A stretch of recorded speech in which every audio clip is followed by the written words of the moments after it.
चलो बड़े व्यक्ति होंगे।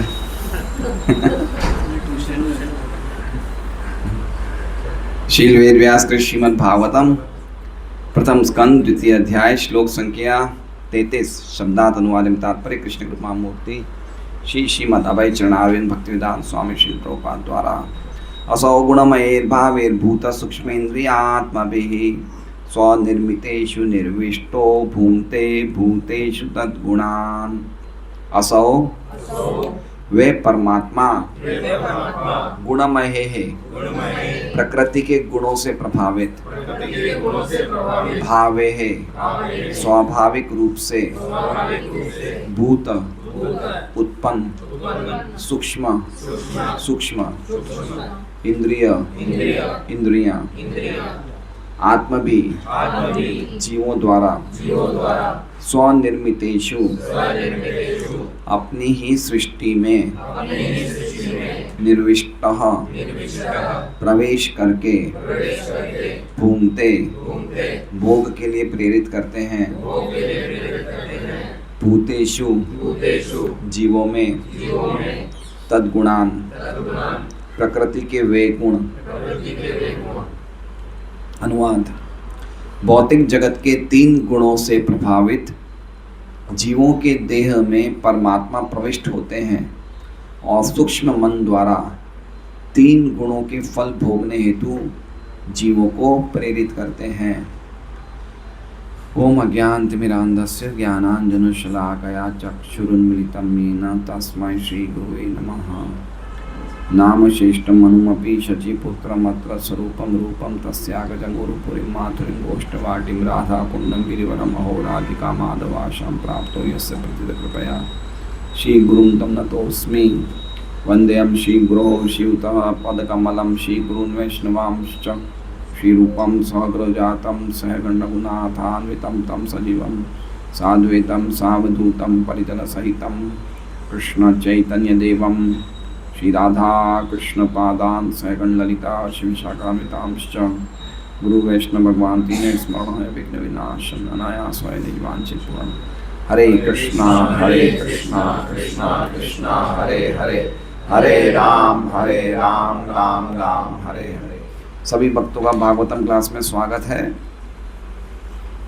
तो सूत गोस्वामी शौनक आदि ऋषियों के प्रश्नों का उत्तर दे रहे हैं।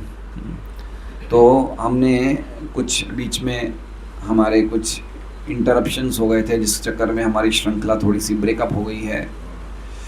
इसलिए इसको थोड़ा सा हम कुछ रिवाइज कर देते हैं। पहले अध्याय के पहले स्कंद के पहले अध्याय के 17वां जो श्लोक था, 17वें श्लोक में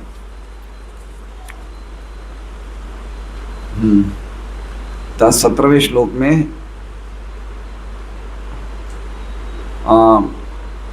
शौनक आदि ऋषि सूत गोस्वामी से पूछते हैं कि कृपया हमें भगवान के महान कार्यों का अद्भुत लीलाओं के विषय में बताएं, क्योंकि हम सुनने हेतु उत्सुक हैं।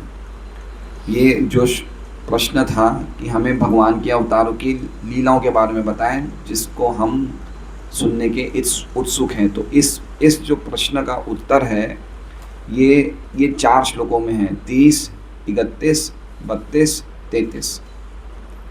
किनकी अवतार की बात है? भगवान वासुदेव के अवतारों के बारे में बताया है, जो महाविष्णु और अलग अलग पुरुष अवतार के महान कर्मों के बारे में बताया है। तो हमने 30वां श्लोक किया था, जिस 30वें श्लोक में मतलब ये दूसरे अध्याय का ये इसी प्रश्न के उत्तर में 30वां श्लोक हमने देखा था। उस 30वें श्लोक में क्या था? 31वें श्लोक में दूसरे अध्याय का 31वां श्लोक है कि भगवान श्री वासुदेव अपना विस्तार करके पदार्थ में प्रवेश करते हैं। यद्यपि वे प्रकृति के गुणों में रहते हुए उत्पन्न जीवों में से एक जैसे लगते हैं, किंतु वे सदैव अपने दिव्य पद पर पूर्ण रूप से आलोकित रहते हैं।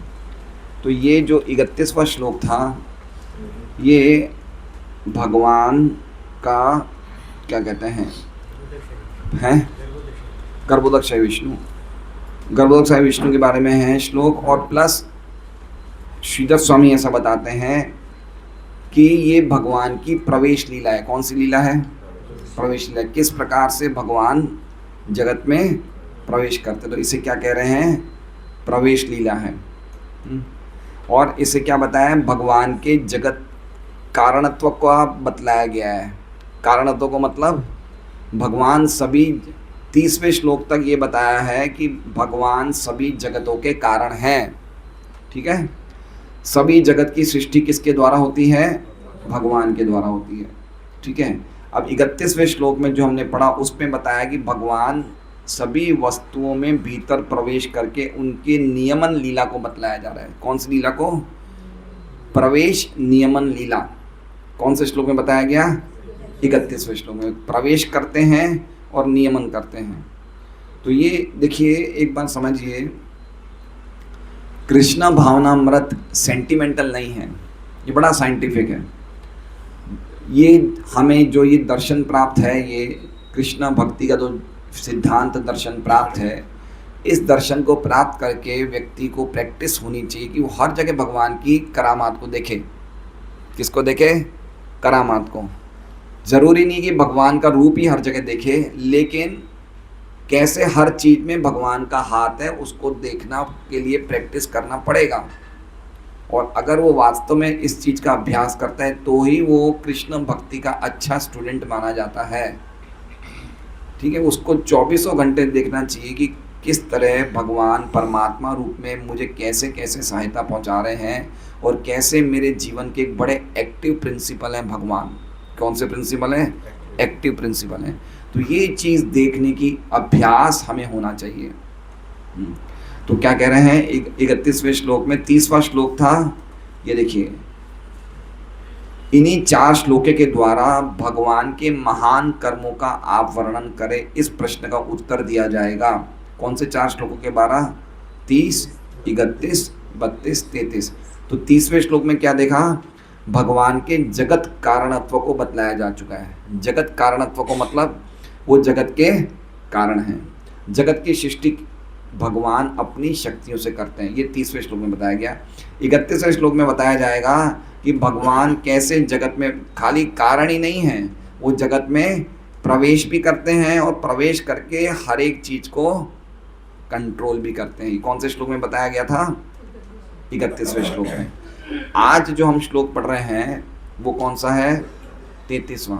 तो 32वें श्लोक में क्या बताया है, भगवान की बहुरूपिया लीला। कौन सी लीला, श्रीधर स्वामी कहते हैं बहुरूपत्वम लीलाम आह यथेति। बहरूपिया, हमने नाम सुना है बहरूपिया। हमारे मार्केट में बहरूपिया आता था, वो कभी वकील की ड्रेस पहन के आता था, कभी पुलिस की ड्रेस पहन के आता था। अब तो बहुत सालों से नहीं आ रहा है। फिर 7 दिन तक ऐसे अलग अलग ड्रेस पहन के आता था, फिर 8वें दिन कुछ दक्षिणा लेके आता था। तो इसे कहते हैं बहुरूपिया। एक व्यक्ति है लेकिन कितने रूप धारण करता है, अनेक रूप धारण करता है। तो ये जो 32वां श्लोक है, ये क्या है, भगवान का बहुरूपत्व लीलाम आहा। तो क्या भगवान की बहुरूप लीला क्या है, हम खाली 32वें श्लोक को रिवाइज कर लेते हैं। श्रीधर स्वामी की टीका अद्भुत है। कह रहे हैं यथा ही अवहितो वहनीर। यथा मतलब जिस प्रकार, ही मतलब निश्चित ही, अवहितो, अवहितो मतलब स्थित है। क्या स्थित है, वहनी, वहनी मतलब अग्नि। जिस प्रकार वहनी मतलब अग्नि स्थित है निश्चित रूप से, कहाँ पे, दारुषु। दारुषु मतलब लकड़ी। एक स्वयोनिषु, एक मतलब अग्नि तो एक ही है, और स्वयोनिषु, स्व मतलब अग्नि की, योनिषु मतलब अग्नि कहाँ से प्रकट होती है। तो अग्नि कहाँ से प्रकट हो रही है, लकड़ी से। है अग्नि एक ही, लेकिन कैसे दिखती है, नानेव भाति विश्वात्मा। नानेव मतलब नाना। नाना का मतलब क्या होता है, गुजराती में नाना मतलब छोटा होता है, लेकिन नाना का मतलब है, नाना मतलब अनेक, अनेक, नाना प्रकार की वैरायटीज, है ना। नाने व भांति विश्वात्मा। यद्यपि अग्नि तो एक ही है, लेकिन अलग अलग, जैसे हम तीली जलाएंगे तो इतनी अग्नि जलेगी, अग्नि का साइज़ इतना होगा, और बड़ा लकड़ा जलाएंगे तो अग्नि का साइज़ बड़ा होगा। तो अग्नि तो एक ही है, लेकिन लकड़ों के साइज़ के कारण हमें अलग अलग दिखती है। उसी प्रकार से विश्वात्मा भूतेषु च तथा पुमान। विश्वात्मा जो भगवान तो एक ही है, लेकिन अलग अलग भूतों में प्रवेश कर जाते हैं। अलग अलग भूतों मतलब अलग अलग जीवों में प्रवेश कर जाते हैं। वो कैसे लगते हैं?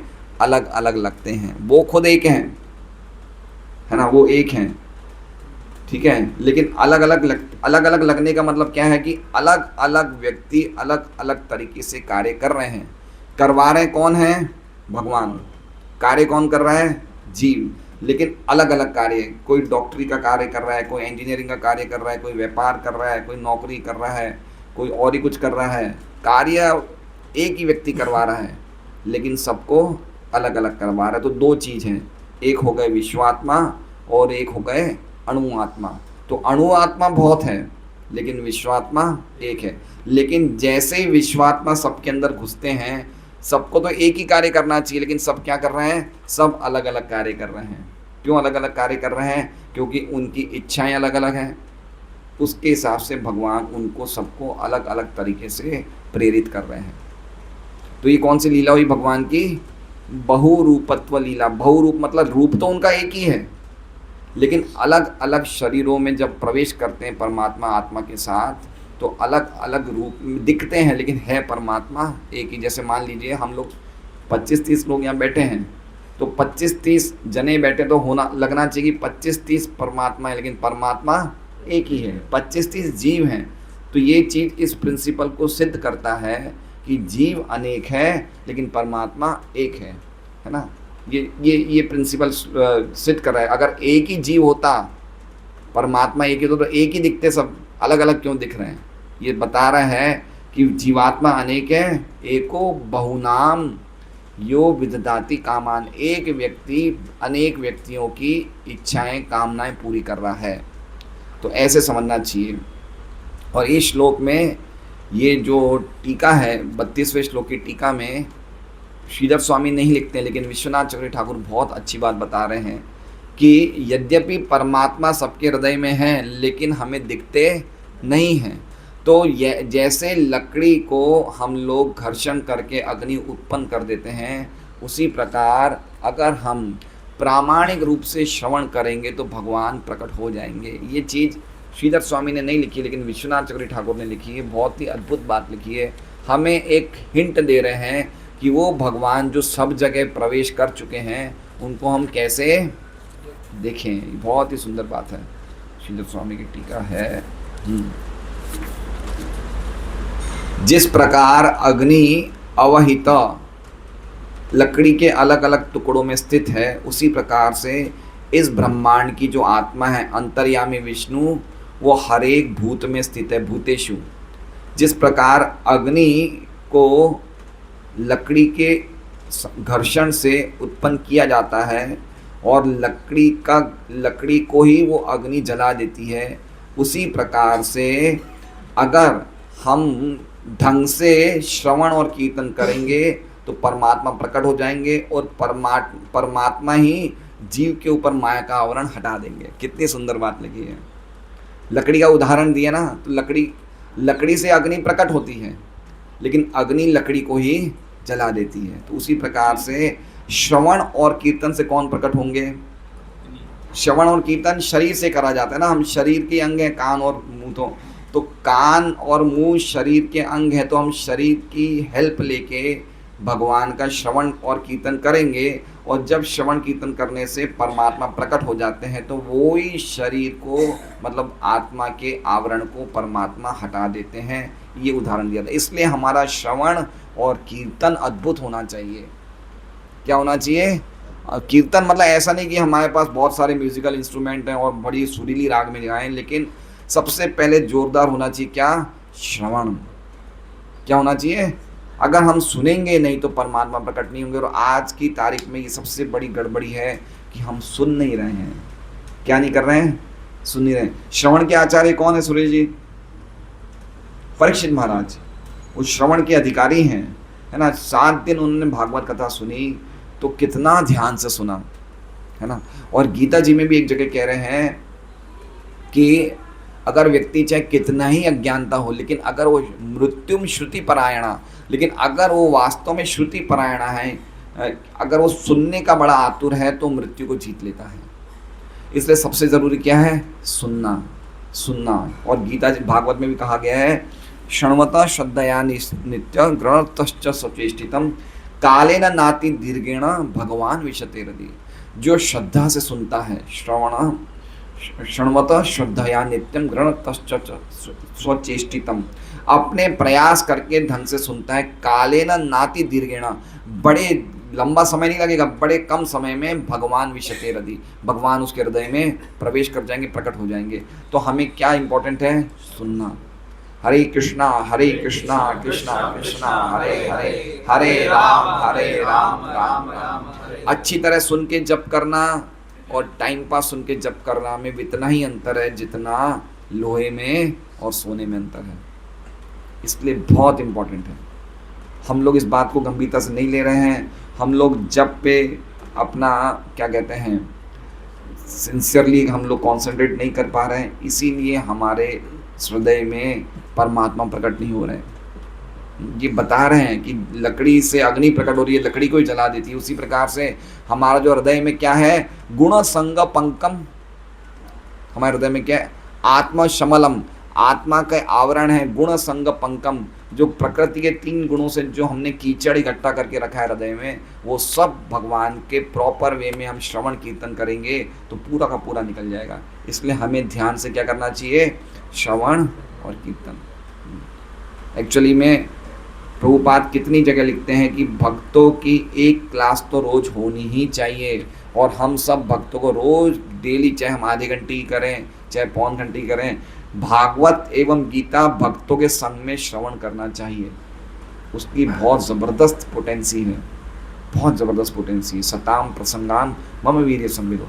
तो प्रयास करना चाहिए। अगर हम इस प्रकार की क्लास नहीं कर सके तो 4-5 जने बैठे हैं, घर के 3-4 जने बैठे हैं, कुछ गीता भागवत की चर्चा सुनना चाहिए, सुनते रहना चाहिए, सुनते रहना चाहिए। जितना सुनेंगे उतना कम है। श्रवताम स्वकथा कृष्ण, जितना सुनेंगे उतना कम है। ये कान क्या है? कान किससे बना है? आकाश से। आकाश से कान बना है। आकाश स्वरूप है कान। कान है ना, भौतिक प्रकृति में सबसे पहले क्या आया? शब्द।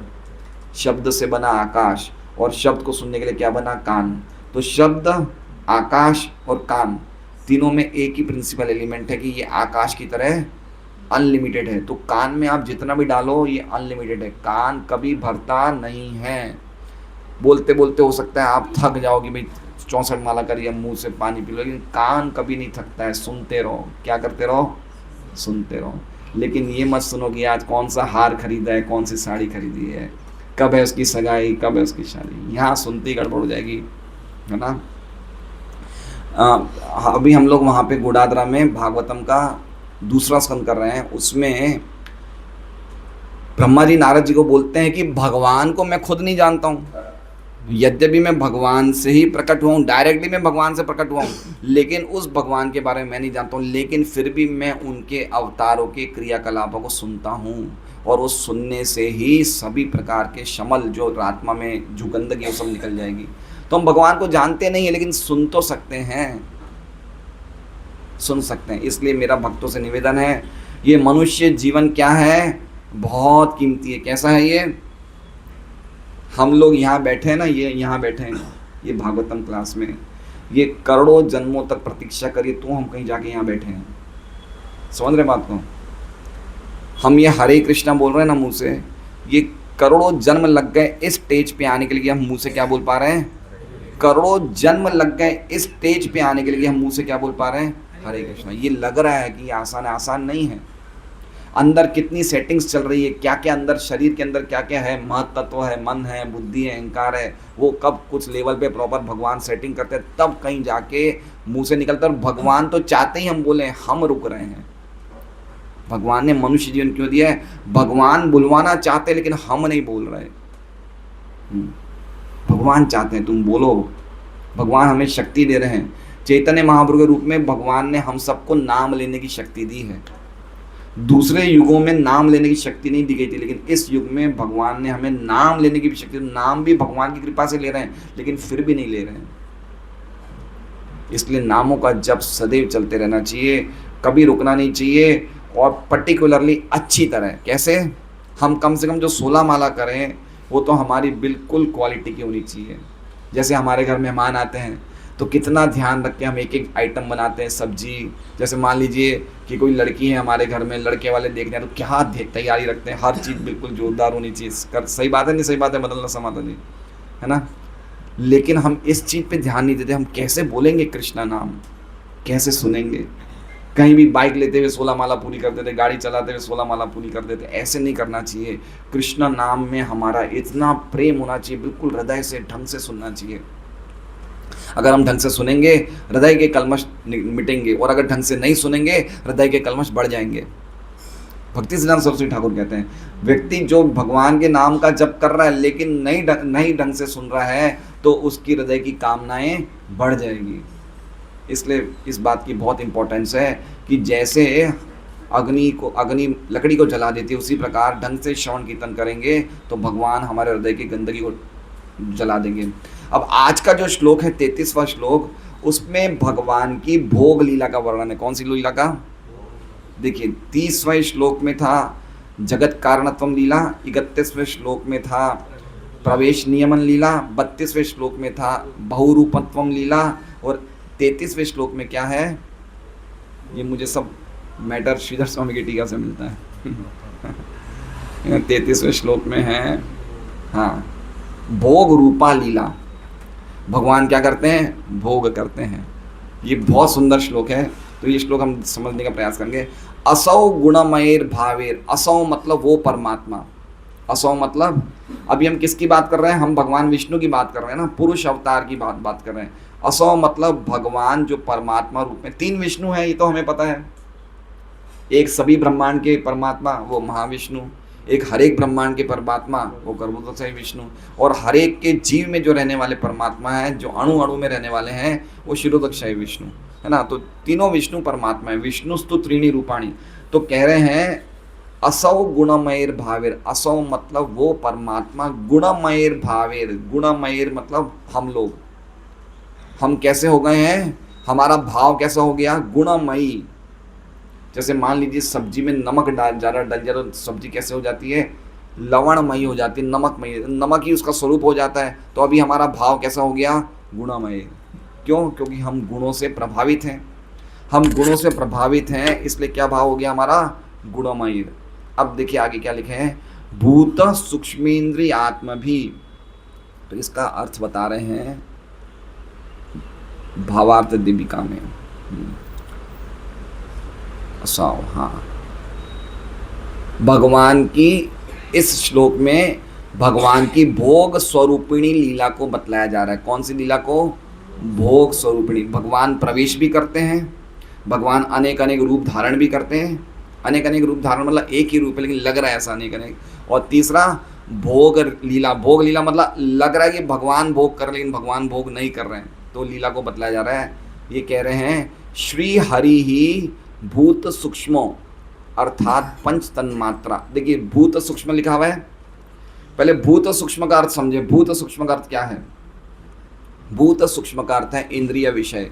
क्या है? इंद्रिय विषय।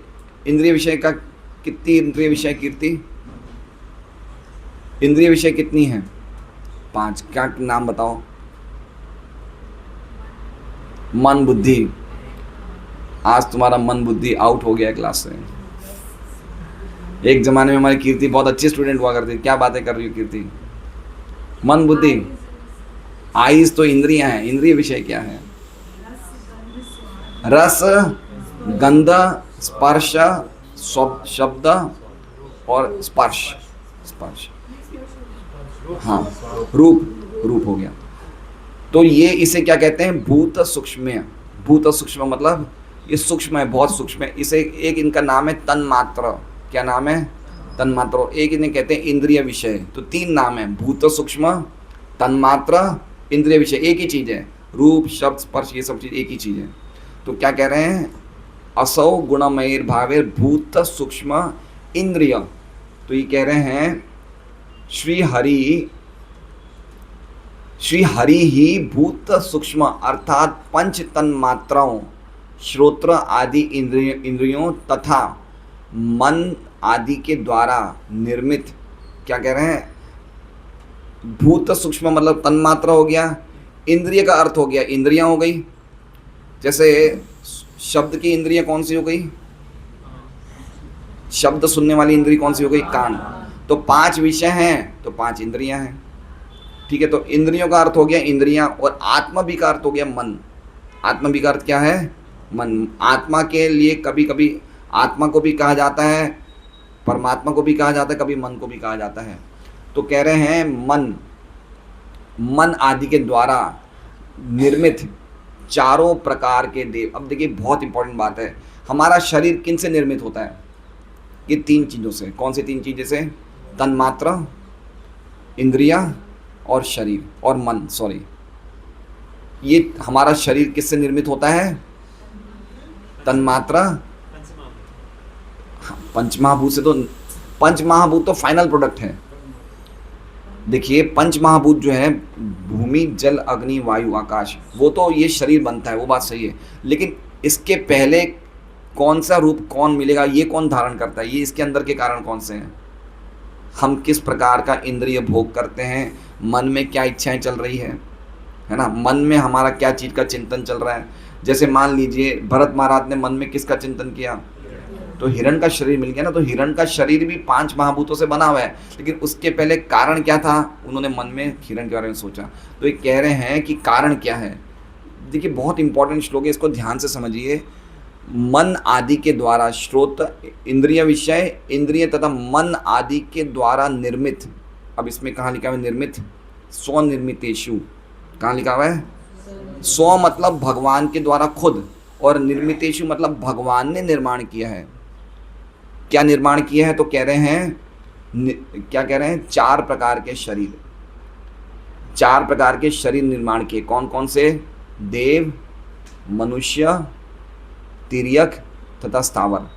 देवताओं के, मनुष्यों के, हल्के जीवों के और स्थावर जीवों के प्रवेश करके भोगों को भोगने में स्वतंत्र के समान प्रतीत होते हैं। आप समझिए क्या हो रहा है इसका मतलब।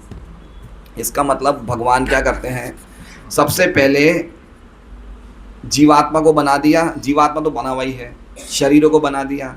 अब शरीर को बनाने के बाद जो जीव की इच्छा है भोग करने की, वो भी जीव खुद स्वतंत्र रूप से नहीं कर सकता है, वो नहीं कर सकता। जैसे मान लीजिए कि कीर्ति को गुलाब जामुन खाना है, तो कीर्ति के पास इतनी शक्ति नहीं है कि गुलाब जामुन खा सके। तो कीर्ति के लिए उन्होंने क्या बनाया, उन्होंने क्या बनाया, इंद्रियां विषय, इंद्रियां, मन, इनके द्वारा शरीर बने। शरीर के अंदर कौन प्रवेश किए, स्वयं परमात्मा प्रवेश किए। तो कह रहे हैं निर्मितेषु निर्विष्टो, निर्विष्टो मतलब प्रवेश कर लिए। देखिए हमें शरीर धारण करने का हमारे पास काबिलियत है, क्या धारण करने की, शरीर धारण करने की काबिलियत हमारे पास है, लेकिन शरीर निर्माण करने की काबिलियत नहीं है। आप समझिए भगवान की, आपको लगता है भगवान क्या कर सकते हैं। जीवा हर एक के पास कितनी होती है, एक होती है ना। आप समोसा खाओगे तो स्वाद अलग आएगा, है ना, खीर पियोगे अलग स्वाद आएगा, है ना, श्रीखंड खाओगे अलग स्वाद आएगा। एक जीभ इतने स्वाद कैसे दे रही है, क्या अभी कभी सोचा है हमने, कौन कर रहा है ये, कैसे भगवान कर रहे हैं, भोग करवा रहे हैं। भगवान कहते जा भोग कर, सुअर को भगवान कहने जाओ मल खाओ, तो सुअर भगवान के कहने पे सुअर मल खा रहा है। तो इसमें कह रहे हैं निर्विष्टो प्रवेश करके भूंगते भूतेषु, भूतेषु को भूंगते करवाता है। भूंगते मतलब एंजॉय, भूंगते मतलब मजा कराना, और भूतेषु मतलब हम सब जीव तो हैं, जीवात्मा। तो भूतेषु मतलब हम जीवों में इतनी शक्ति भी नहीं है। इच्छा तो हमने कर ली, इच्छा तो हमने कर ली कि हमें ये चाहिए, हमें ये चाहिए, हमें ये चाहिए, लेकिन हमारे पास इतनी शक्ति भी नहीं कि हम उस चीज़ को भोग कर सकें। तो भगवान इतनी हेल्प करते हैं परमात्मा रूप में कि भूंगते भूतेषु, हमें क्या करवा रहे हैं, भूंगते। अब इसमें भूंगते क्यों लिखा है, भूंगते का अर्थ हो गया वो खुद एंजॉय कर रहे हैं।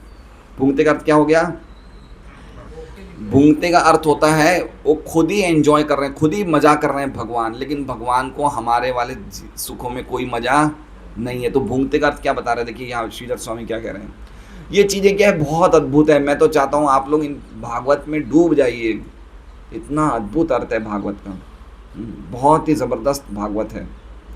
आज मैंने एक और अच्छी बात पढ़ी, तीसरे स्कंद में मैंने भागवत में पढ़ा कि विदुर जी मैत्रेय मुनि से पूछ रहे हैं कि भागवत पहले किस किसने किसको कही।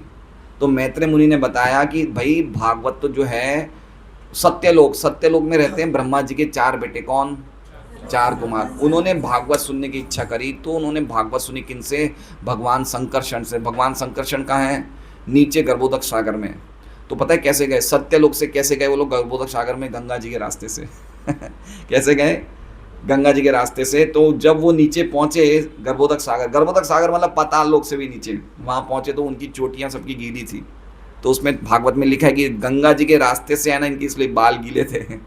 तो कैसे है? योग शक्ति से वो ऊपर से बैठे, ऊपर सत्यलोक में भी गंगा जी है, वहां से बैठे और योग शक्ति से तुरंत कुछ ही सेकंड में कहाँ पहुंच गए? नीचे संकर्षण भगवान के पास। उस संकर्षण भगवान ने 4 कुमारों को भागवत सुनाई।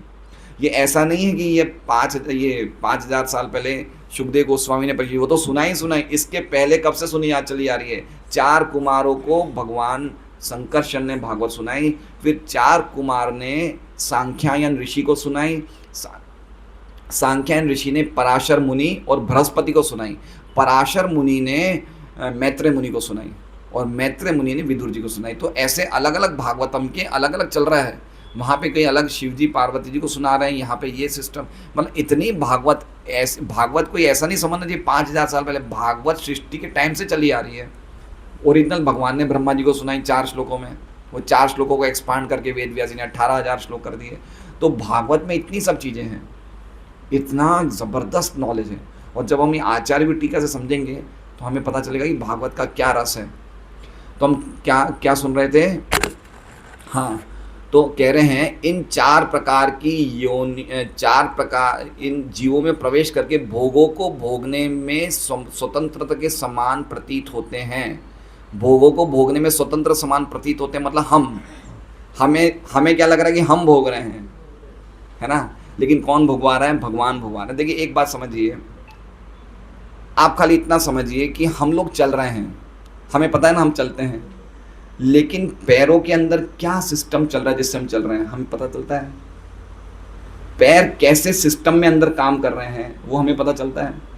नहीं, लेकिन हमें लग रहा है हम चल रहे हैं। तो क्या लगता नहीं कोई हमें चलवा रहा है? आप हर एक चीज़ देख लीजिए, हमें लग रहा है हम देख रहे हैं, जैसे भगवान को हम देख रहे हैं, लेकिन आंखों के अंदर क्या ऐसा मैकेनिज्म है जो हमें दिखवा रहा है वो हमें पता है? आंखों के अंदर का मैकेनिज्म हमें नहीं पता है, लेकिन हमें क्या लग रहा है? हम देख रहे हैं। उसी प्रकार से अब हर चीज़ 5 इंद्रियों के बारे में चर्चा आई है, तो 5 इंद्रियों के जो कार्य है, बोलना, सुनना, स्पर्श करना, हम कर तो सब कुछ रहे हैं, लेकिन अंदर कैसे सब हो रहा है वो हमें नहीं पता। इसका मतलब कोई दूसरा व्यक्ति हमसे करवा रहा है। कर तो रहे हम, लेकिन और कोई करवा रहा है। इसलिए कह रहे हैं भूमते भूतेषु, वो हमें भोग करवा रहे हैं। कौन भोग करवा रहे हैं? परमात्मा हमें भोग करवा रहे हैं। और यही बात गीता जी में लिखी है। अनुमंता क्या श्लोक है? हाँ, उपद्रष्टा अनुमंता च भर्ता भोक्ता महेश्वर परमात्मेति चाप्युक्तो देहेस्मिन् पुरुष पर। वो ही देख रहे हैं, वो ही हमें परमिशन दे रहे हैं और वो ही हमसे सब करवा रहे हैं। तो ऐसे हम समझेंगे ना तो हमें भगवान से प्रेम होगा, है ना? हमें भगवान से प्रेम करना नहीं करना है? करना है या नहीं करना है? दिन महीने साल गुजरते जाएंगे, हम प्यार में रहते, प्यार में मरते जाएंगे। देख लेंगे मरते जाएंगे, प्यार में ही मर जाएंगे। देख लेंगे एक गाना था ये। अरे ये नहीं समझोगे तो हम भौतिक जगत के प्यार में मरेंगे, मरते जाएंगे। ये कैसे भगवान कर रहे हैं? देखिए क्या भगवान का सिस्टम है ना? कितने अनेक लोगों के जीवों की अनेक इच्छाएं, उनको देख रहे हैं, उनको सुन रहे हैं, कितने समय से सुन रहे हैं, उनके अनुसार उनको शरीर दिया जा रहा है। मैकेनिज्म देखिए क्या है। और हम तो खाली मनुष्य का देख रहे हैं। 9 लाख योनियाँ जल में हैं, उनकी कौन इच्छा पूरी कर रहा है? 9 लाख योनियाँ तो जल में हैं, 30 लाख योनियाँ पक्षियों की है, पशुओं की है। कौन कर रहा है? हम देख रहे हैं एक ही व्यक्ति परमात्मा, एको बहुनाम, एक व्यक्ति सबकी पूरी कर रहा है। तो उस व्यक्ति से क्या हमें उस व्यक्ति के शरण में जाने का मन नहीं करेगा? नहीं करेगा। कोई व्यक्ति इतना अच्छा हो, इतना ज़बरदस्त हो, तो क्यों नहीं हम उनकी सेवा करना पसंद करेंगे?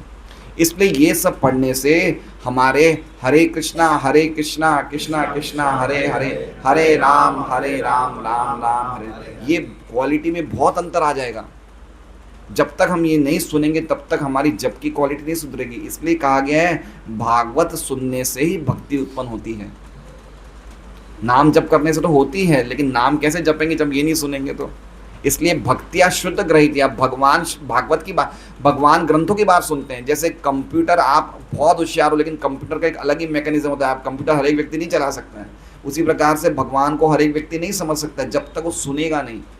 इसलिए सुनने की महिमा है।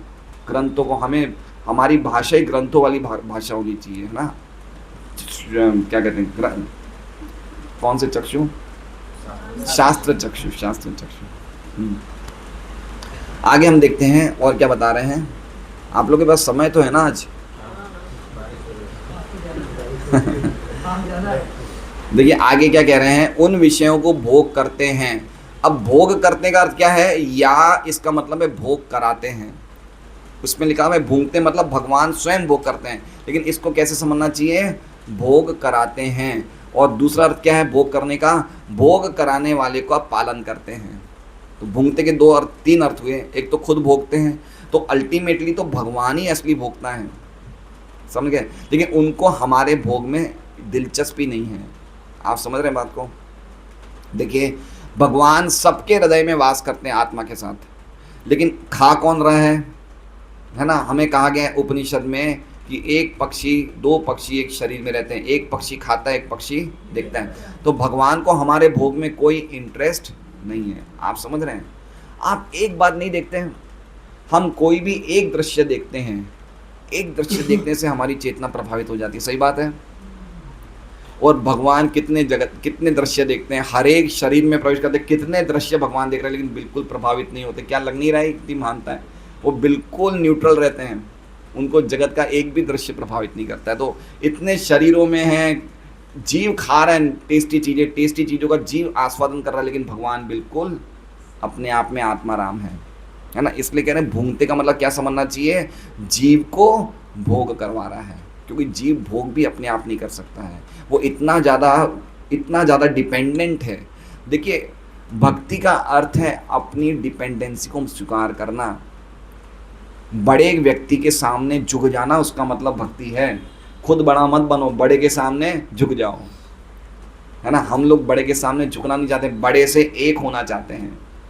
क्या करना चाहते हैं, तपस्या करेंगे, भक्ति करेंगे, ज्ञान प्राप्त करेंगे, लेकिन क्या होना है, हमें उस बड़े से एक होना। एक क्यों हो रहे हो भाई, उसके नीचे झुक जाओ, इसे कहते हैं भक्ति। जब तक झुकेंगे नहीं भक्ति का विज्ञान समझ में नहीं आएगा। आगे कह रहे हैं अर्थात जीवों को उन विषयों का भोग करने के लिए प्रेरित करते हैं, प्रेरित करते हैं, चलो भोगो, है ना। चोर को क्या बोलेंगे, चोरी करो। प्रेरित कौन कर रहे हैं, वो भी भगवान कर रहे हैं। अरे तुम्हें साईं बाबा के जाना है, जाओ साईं बाबा के। अब आप बोलोगे क्यों ऐसा करते हैं भगवान, क्यों करते हैं ऐसा, क्यों करते हैं ऐसा। एक चोर को प्रेरित करने के लिए बोल रहे हैं, जिस घर में चोरी करने जा रहा है उस घर वाले को बोल रहे हैं इससे बचो। तो ऐसे अलग अलग क्यों, नाने व भांति विश्वात्मन, अलग अलग प्रकार से भगवान क्यों कार्य कर रहे हैं, क्योंकि हमारी इच्छाएं ऐसी हैं। हमारी इच्छाएं, भगवान की तो एक ही इच्छा है, सर्वधर्मान परित्यज। भगवान ने तो अपनी इच्छा बता दी कि भाई तुम मेरी शरण में आ जाओ, मन मनाओ बहुत मत। तो भगवान ने तो कह दिया, लेकिन हमें नहीं मानना। हमने अपनी अपनी डिमांड्स कर रखी है, हमने अपनी अपनी मांगे बनाई है, तो भगवान से पूरी करते हैं। इसलिए हमें लगता है इच्छा कौन पैदा करता है, इच्छा हम करते हैं। जो पैदा करते हैं तो भगवान उसको नहीं रोक सकते। भगवान ने हमें इतनी स्वतंत्रता दी है कि हम अपनी इच्छा कर सकते हैं, है ना। देखिए हम, भगवान परम स्वतंत्र हैं, भगवान परम स्वतंत्र हैं, हम कौन हैं, भगवान के अंश हैं। तो हमें थोड़ी स्वतंत्रता हमें मिली है। जो परम स्वतंत्र के पास चीज़ होनी चाहिए हमारे पास भी होनी चाहिए। तो भगवान के पास संपूर्ण स्वतंत्रता है, तो हमारे पास भी आंशिक स्वतंत्रता है। तो जब उस आंशिक स्वतंत्रता का हम दुरुपयोग करते हैं, दुरुपयोग क्यों होता है, जब हम ऐसे लोगों का संग करते हैं जिनको अच्छी इच्छाएं करना नहीं आती, जब हम उन लोगों के संग में बैठते हैं तो हमारी इच्छाएं दूषित हो जाती हैं। और वो जब हम ऐसी इच्छाएं करते हैं तो भगवान उसे पूरी करते हैं। तो अगर अच्छी इच्छा करेंगे तो भगवान खुद पूरी करेंगे, बुरी इच्छाएं करेंगे तो माया को दे देंगे, माया का डिपार्टमेंट हो गया। आप समझ रहे हैं। तो ये जो भूंगते भूंगते वाला शब्द है, अल्टीमेटली भगवान ही भोग करवा रहे हैं, लेकिन किसके द्वारा करवा रहे हैं? माया की एजेंसी के द्वारा करवा रहे हैं। वो भी गीता जी में लिखा है, ईश्वर सर्वभूतानाम हृदय शिरजुन तिष्ठति ब्राह्मण सर्वभूतानि यंत्रारूढ़ानि माया, है ना। सबके हृदय में ईश्वर बैठे हैं, ब्राह्मण सर्वभूतानि सबको घुमा रहे हैं, किसमें? यंत्र रूढ़ानी, शरीर रूपी जो मशीन है उसमें किसके द्वारा बनी है? माया।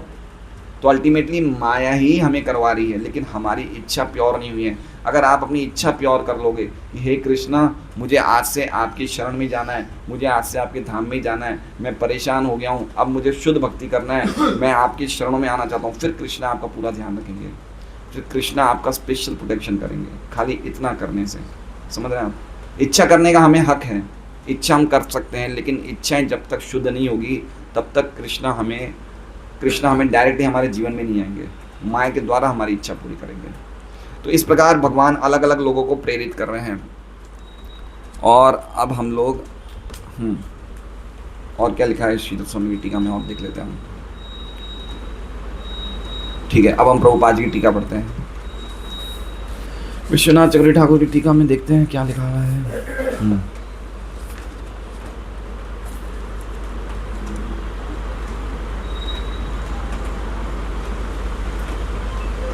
वही है जो श्रीधर स्वामी की टीका में, तो हम प्रभुपाद की टीका पढ़ लेते हैं।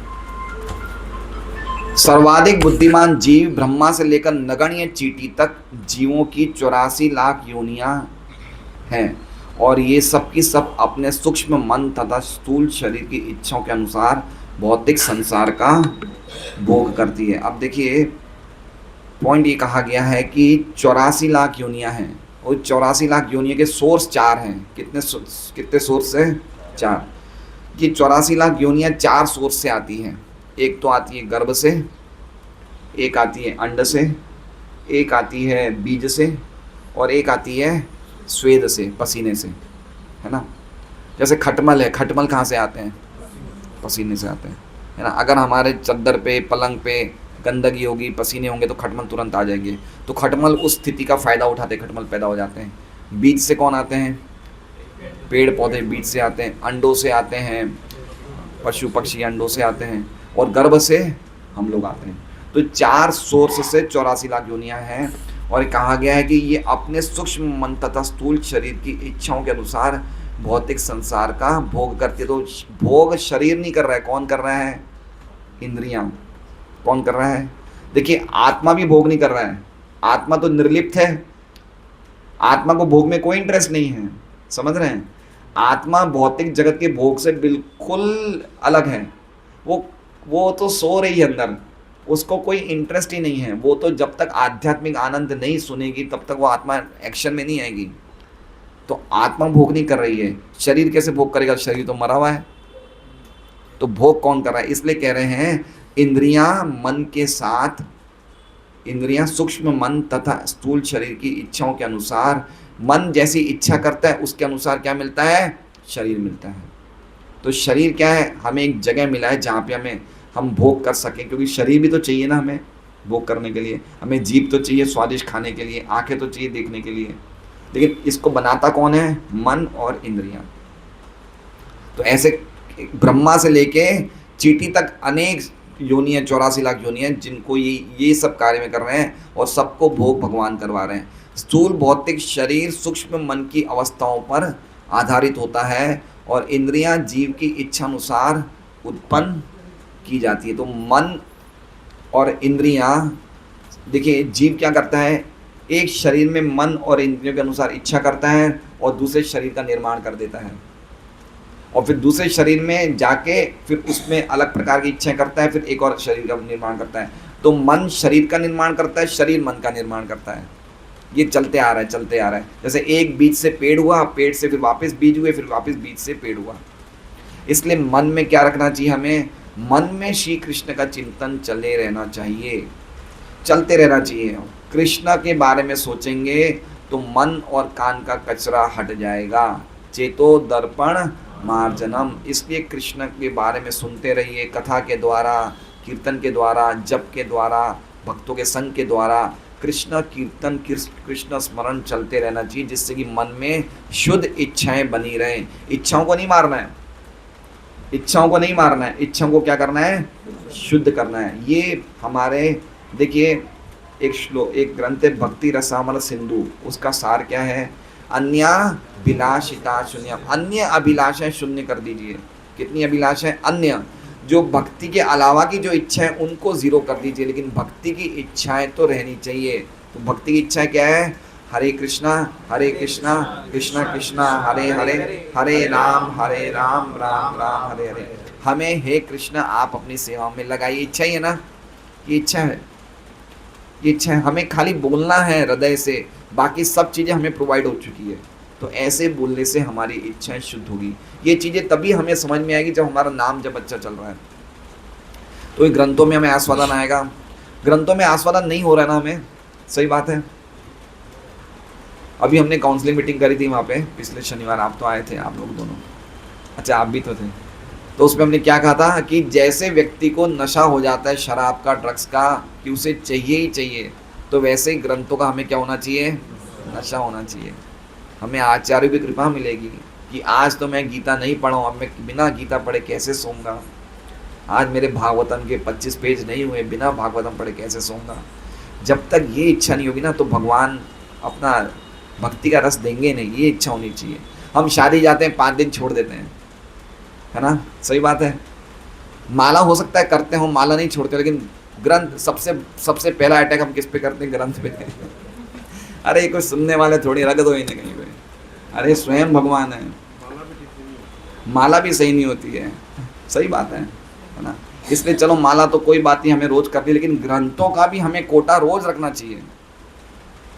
मैंने 16 साल से आज तक एक भी दिन ग्रंथ भागवतम नहीं छोड़ा। 25 पेज रोज के पढ़ने, कितने साल से, 2010 से। मैं बड़ाई नहीं कर रहा हूँ, मैं नाच करने, खाली एक आपको प्रेरणा के लिए बता रहा हूँ। सन 2010 से 16 साल से मैंने एक भी दिन 25 पेज का मिसिंग नहीं करी है भागवतम की। हो सकता है कभी कभार गीता मिस हो जाए, हो सकता है चैतन्य चैतमत कभी कभार हो जाती है, कभी कभी मिस, लेकिन भागवतम मिस नहीं हुई है।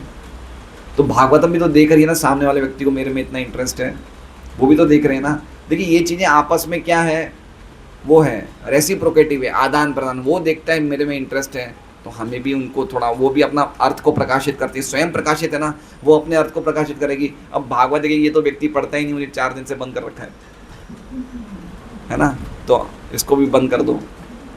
तो ये सब चलता है, ये सब होता है ऐसा। इसलिए पढ़ना चाहिए, इसलिए पढ़ना चाहिए। और भागवत तो स्वयं भगवान ही है, उसमें कोई अंतर थोड़ी। इदम भागवतम नाम पुराणम ब्रह्म संहितम, इसमें हमें पढ़ना चाहिए, तो हमारी इच्छाएं शुद्ध होगी, है ना, इच्छाएं शुद्ध करना। देखिए व्यक्ति की आज की तारीख में भागा दौड़ी का जीवन है ना, उसकी समस्या बाहर की नहीं है, अंदर की समस्या है।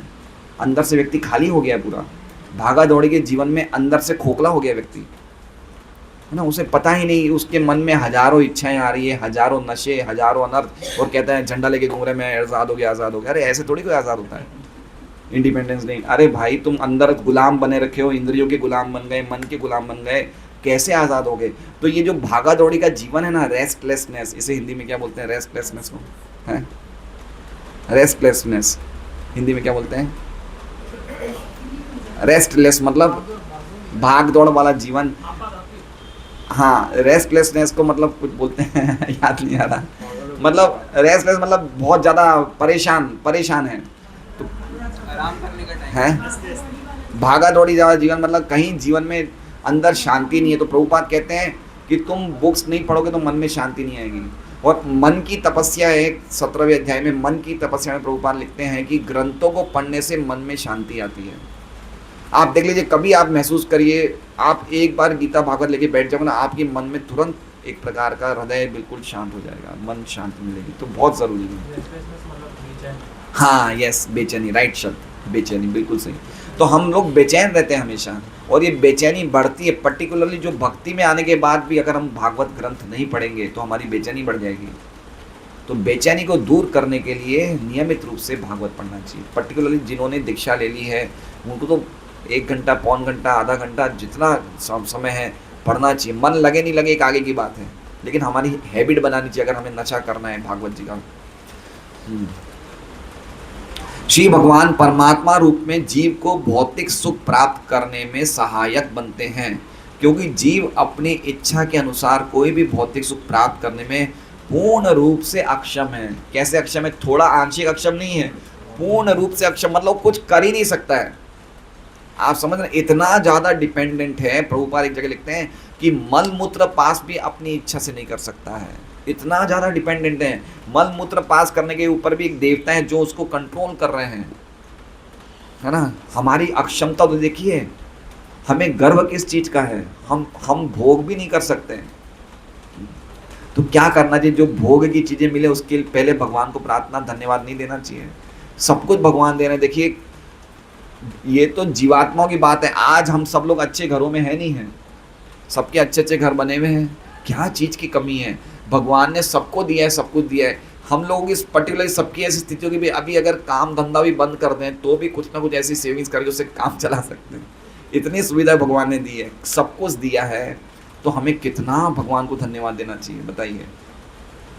क्या लगता है आपको? अरे खाली एक ही चीज़ देख लीजिए ना, नाना प्रकार की जीवा को स्वाद चाहिए, सब भगवान देते हैं। और वो भी एक अच्छी पत्नी मिल जाए बनाने वाली, तो और फिर इससे बड़ी धन्यवाद की क्या बात है ना। चाणक्य पंडित बोलते हैं वो व्यक्ति जिसके पास 3 चीज़ अच्छी, वो बड़ा सौभाग्यशाली। अच्छी पत्नी, अच्छा बेटा, और एक और चीज़ है अच्छा मित्र, याद नहीं हो सकता मित्र हो तो है। हाँ, 3 चीज़ बताई। तो कह रहे हैं उसमें सबसे अच्छी बात है कि अगर किसी को अच्छी पत्नी मिल जाए, बोले उससे बड़ा उसका कोई सौभाग्य नहीं है। तो नाना प्रकार की वैरायटी बनाते हैं। क्या हमें सब सुख मिला है? कौन दे रहे हैं? कृष्ण दे रहे हैं। तो इसके लिए तो हम ढंग से माना करें कि हमें चीज़ें कितनी मिल रही हैं, कौन दे रहा है वैरायटी इतनी? क्या भगवान की व्यवस्था देखिए तो सही। और ये भौतिक जगत की व्यवस्था है। भगवान के धाम में जाएंगे तो क्या नहीं मिलेगा बताइए। भगवान के धाम की खाली शक्ति देखिए, वृंदावन रहने मात्र से अगर शरीर वृंदावन में छोड़ते तो भगवान के धाम जाते। धाम की शक्ति तो देखिए, चाहे व्यक्ति ने पूर्व जीवन में कितने ही पाप क्यों ना किए हो, वृंदावन में जाते ही आप शरीर छोड़ते हो, आप भगवान के धाम जाते हो। क्यों? भगवान स्वयं वहाँ निवास करते हैं। भगवान की क्वालिटी है, मैं इस जगह का राजा हूँ, मेरे निवास में। जैसे मान लीजिए सुरेश जी अपनी बिल्डिंग के प्रेसिडेंट हो, तो ये देखेंगे मेरे प्रेसिडेंटशिप में कोई कचरा नहीं हो, बिल्डिंग में गंदगी नहीं होनी चाहिए, तो मेरा नाम क्या रहेगा? तो भगवान क्या बोलते हैं? वृंदावन का राजा कौन हो? मैं हूँ। मेरे जगत में कोई मरेगा तो क्या उसकी हल्की गति होगी? वो मेरे पास आएगा, है ना। इसलिए वृंदावन के धाम की इतनी विशेष, धाम भगवान खुद स्वयं राज करते हैं।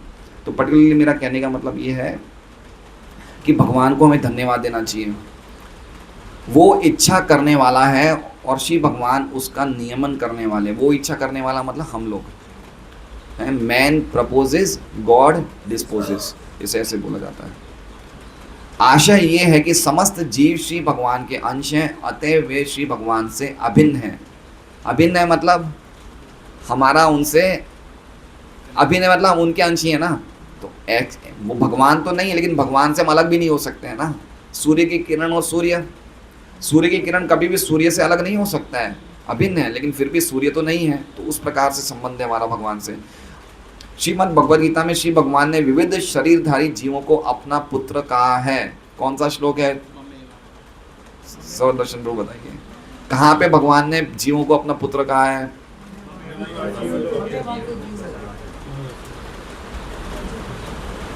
सर्व योनिषु कौन्तेय मूर्तय संभवन्ति तासाम अहम महद्योनि अहम बीज प्रदव पिता। ये भी सही है अंश वाला, लेकिन जो ये श्लोक है ना, इसमें लिखा है विविध शरीरधारी जीव। तो शरीरधारी जीव में सर्व योनिषु कौन्तेय है ना, वो है अहम बीज प्रदव पिता।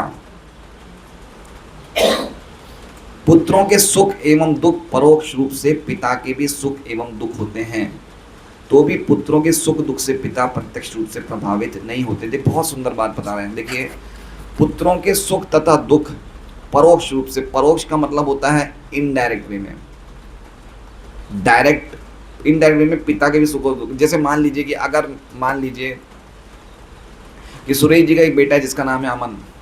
अब ये मान लीजिए इसकी पोस्टिंग बेंगलोर में हुई है, और बेंगलोर में जहाँ पे ये काम करता है वहाँ पे इसको प्रॉपर भोजन नहीं मिलता है।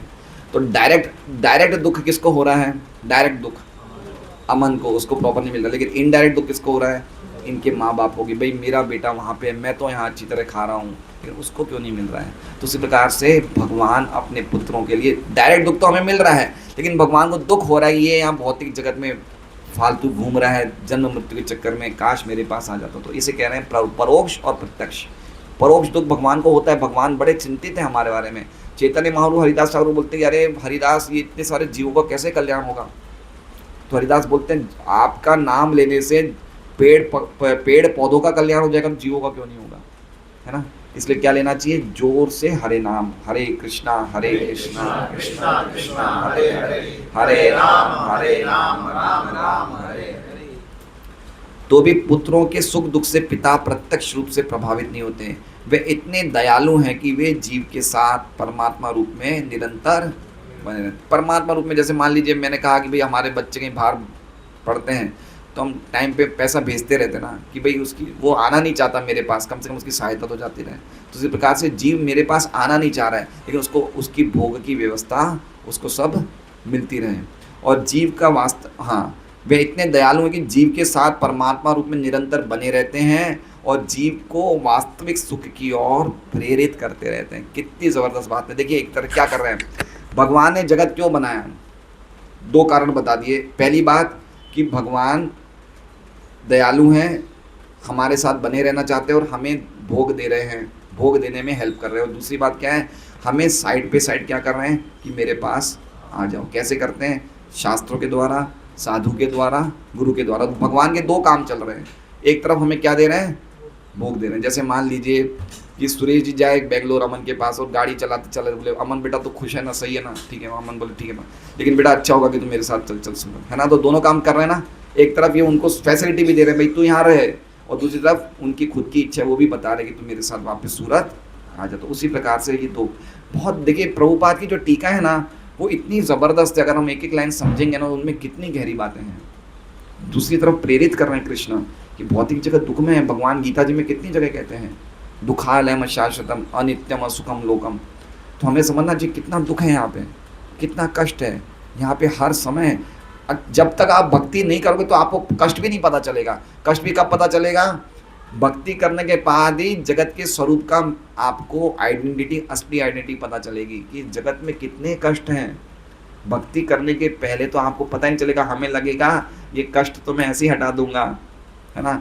मैं सबसे अच्छे हॉस्पिटल में जाऊंगा, आईसीयू में एसी होना चाहिए उस आईसीयू में, है ना। मैं सबसे अच्छा ट्रीटमेंट लूँगा, सबसे अच्छे डॉक्टर, हमें उसमें खुशी हो रही है, हमें ये नहीं दिख रहा कि कितना कष्ट है ना। ऐसे होता है। हरे कृष्णा। श्रीमद् भागवतम की जय, श्रील प्रभुपाद की जय। जैसे आपने बताया कि जब कोई व्यक्ति गलत काम करता है तो वो आत्मा नहीं करती है, तो करने वाला तो आत्मा ही है। हाँ, एक तरह से आत्मा है, क्योंकि आत्मा के बिना हो भी नहीं सकता गलत काम। उसने भी बुद्धि जगत से अपने आप को, शरीर से अपने आप को लीन कर लिया है। हाँ, इसलिए वो एक्चुअली में क्या है, फॉल्स ईगो के कारण, मिथ्या अहंकार के कारण आत्मा अपने आप को शरीर मानती है।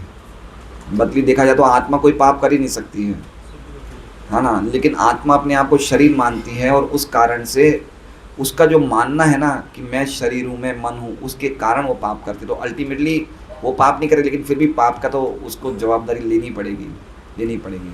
जैसे मान लीजिए कि आप लाल सिग्नल पे रोकना है, अब आप बोलो मुझे तो नहीं पता, लेकिन आपको उस जवाबदारी लेनी पड़ेगी, आपकी जवाबदारी आपको पता होना चाहिए। तो क्या सही है क्या नहीं है, इसे गीता जी में कहा है अधिष्ठानम तथा कर्ता करणम च पृथग्विवन विधाश पृथक्चेष्टा देवम जीवात्र पंचमम शरीर वांग मनोभिर्यत कर्म प्रारभते नर न्यायम वा विपरीतम वा पंचेते तस्य हेतवा। कि न्यायम वा विपरीतम वा, व्यक्ति गलत काम कर रहा है या अच्छा काम कर रहा है, उसको समझना चाहिए कि क्या गलत है क्या सही है ना। और उसके 5 कारण हैं, शरीर, इंद्रियां, आत्मा, उसके प्रयास और भगवान। हर एक कर्म के पीछे कितने कारण हैं? 5। शरीर, हमें शरीर मिला है, इंद्रियां, तीसरा प्रयास, चौथा आत्मा, 5वां भगवान। अल्टीमेटली सैंक्शन कौन करने वाले हैं? भगवान करने वाले। वही भक्ति करेंगे तो सब कर्म नष्ट हो जाएंगे, वो बात तो निश्चित है।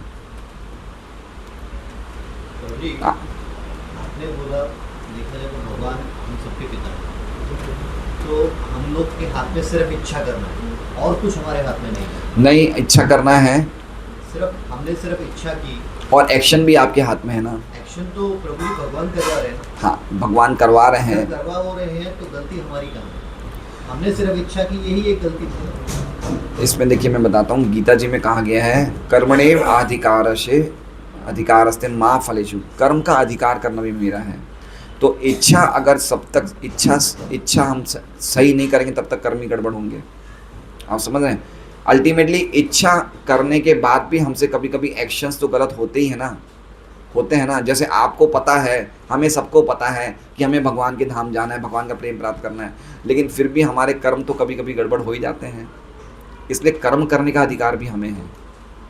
आप समझ रहे हैं? पर प्रभु जी, भगवान की इच्छा के बिना कर्म आदमी कर ही नहीं सकता। हाँ, इच्छा के बिना नहीं कर सकता है, लेकिन फिर भी उसको इतना इंडिपेंडेंस दिया है कि वो अपना एक्शन चूज कर सकता है। एक्शन चूज करना तो उसके हाथ में है। एक्शन भगवान शक्ति दे रहे तो कर पा रहा है, ठीक है। जैसे भगवान की मर्जी के बिना एक घास का पत्ता भी नहीं हिलता है, तो एक्शन भगवान करवा रहे हैं, लेकिन एक्शन को चूज करना तो हमारे हाथ में है। समझ रहे हैं बात को, कि मुझे सही एक्शन करना है गलत। जैसे मान लीजिए भगवान आपको सत्संग तक लेके आए, अगर आपको जाना था होटल जाना तो भगवान आपको होटल भी लेके जाएंगे, लेकिन चूज करना कि मुझे होटल जाना है, सत्संग, ये तो आपके हाथ में है। एक्शन कौन सा करना है, मुझे कौन सा कार्य करना है, वो एक्शन तो आपको पसंद करना है ना, आंशिक स्वतंत्रता है ना। तो इच्छा भी है और कर्म, इच्छा और कर्म, कर्मणा देव नेत्रेणा, कर्मों के अनुसार भगवान हमें अलग अलग शरीर दे देते हैं। तो कर्म और इच्छा दोनों प्रधान है, वो जीव कर सकता है। समझ रहे बात को?